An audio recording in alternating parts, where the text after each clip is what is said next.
Everyone's hyped about AI agents like they're about to replace entire departments tomorrow. The fantasy goes like this. Just give them your AWS keys and they'll handle everything. No rules, no limits. Sounds amazing, right? But here's the truth. That's not how the real world works, especially not in enterprise where reliability is non-negotiable. Think about it. If an agent is 99% accurate, that still means 1 out of every 100 food deliveries ends up at the wrong house. In business, that's unacceptable. It's costly, risky, and destroys trust with customers and regulators. Before I break this down further, make sure to hit like, subscribe, and drop a comment so we can keep this conversation going. Here's the reality. The AI that's delivering real value today isn't chasing open-world fantasies. It's solving closed-world problems, bounded, well-defined, and testable.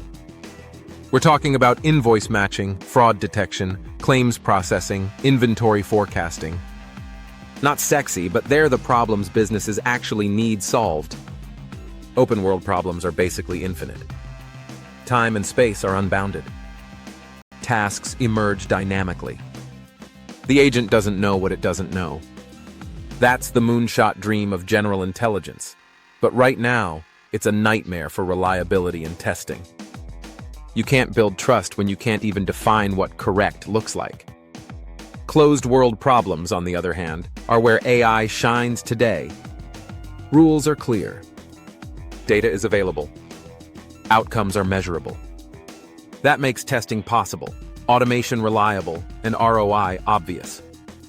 Instead of waiting for AGI, companies can already deploy agents that monitor invoices, handle onboarding, or flag fraud, all running quietly in the background, event-driven, and autonomous.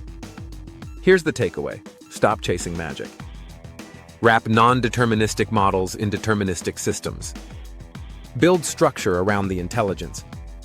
Focus on the wins right in front of you. Because credibility in AI isn't about sci-fi promises. It's about shipping reliable systems that actually work in production. If you found this breakdown useful, check out the related video in the corner for more insights on real-world AI deployment. Don't forget to like, subscribe, and let me know in the comments what bounded problems you think AI should be solving in your industry.